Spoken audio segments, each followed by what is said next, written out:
मैं डॉक्टर विपिन कुमार हूँ, मेरठ में यूरोलॉजिस्ट हूँ, सीनियर यूरोलॉजिस्ट। एमबीबीएस, एमएस और एमसीएच मैंने यूरोलॉजी में किया है, मुंबई में केईएम हॉस्पिटल से।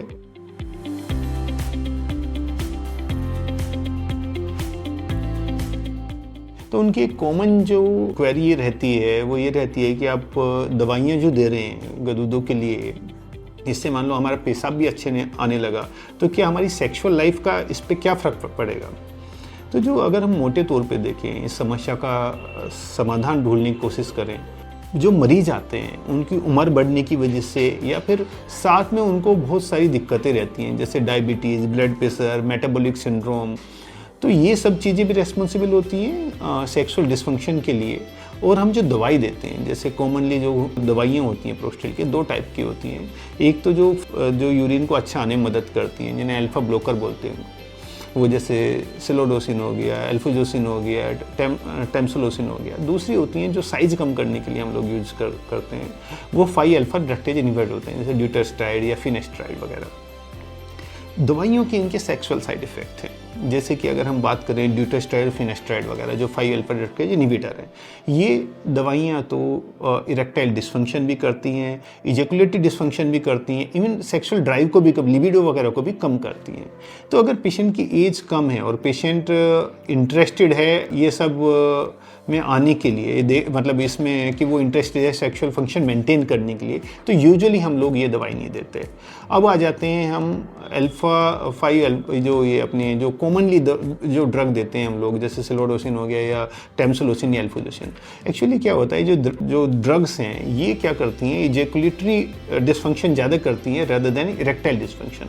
तो इजैकुलेशन में स्पेशली सबसे ज़्यादा जो सिलोडोसिन वगैरह है, इसका रिलीफ जल्दी तो होता है सिम्टम्स में, जो पेशाब के सिम्टम्स है, लेकिन इससे वीर्य निकलने में या ना, वीर्य या तो निकलता नहीं है या निकलता है तो बहुत कम अमाउंट में निकलता है। और ये इसमें लगभग 30% तक मरीजों में, यानी 1/3% मरीजों में देखा जा सकता है। तो अगर पेशेंट यंग पेशेंट है और वो उसकी इच्छा ये है कि भाई वो अपने सिम्टम्स के साथ में इसको भी कंटिन्यू करना, सेक्सुअल फंक्शन भी चाहते हैं, तो यूजुअली हम लोग एल्फोजोसिन ड्रग प्रीफर करते हैं यंग पेशेंट में। तो इजैकुलेशन पे जो साइड इफ़ेक्ट है वो सबसे कम है इन सब के मुकाबले में। अब मरीज़ आजकल जो चीज़ें हैं, जो दवाइयाँ हैं उनके, देखिए जो एलोपैथिक दवाइयाँ उनके साइड इफ़ेक्ट हमें नोन है। बहुत सारी आयुर्वेदिक दवाइयाँ भी रहती हैं, उनके साइड इफ़ेक्ट हमें पता ही नहीं होती है, पेशेंट लेते रहते हैं, फिर इरेक्टाइल डिस्फंक्शन के साथ हमारे पास में आते हैं।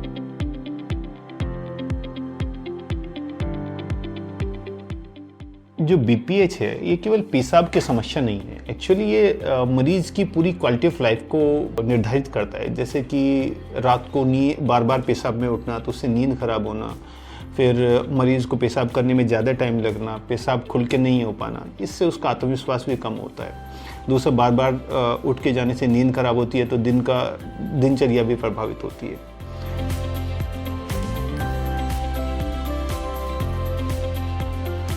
मरीज़ लॉन्ग टर्म दवाई लेता रहे, लॉन्ग टर्म कंप्लायंस के लिए ज़रूरी है कि हम प्रॉब्लम जो लेके आए हैं, जो कि पेशाब की दिक्कत है, और दूसरी जो कि उसके सेक्सुअल डिस्फंक्शन है, इन दोनों का ही हम ध्यान रखें। अगर हम दोनों का ध्यान रखेंगे, मरीज़ की क्वालिटी ऑफ लाइफ अच्छी रहेगी, तो मरीज़ दवाई लेता भी रहेगा।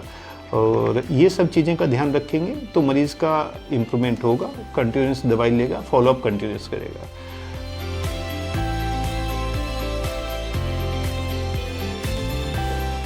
तो आजकल जो ट्रीटमेंट का उद्देश्य जो है वो केवल ऐसा नहीं है कि हम मरीज़ का केवल बीपीएच का इलाज या फिर पेशाब की समस्या का इलाज करें।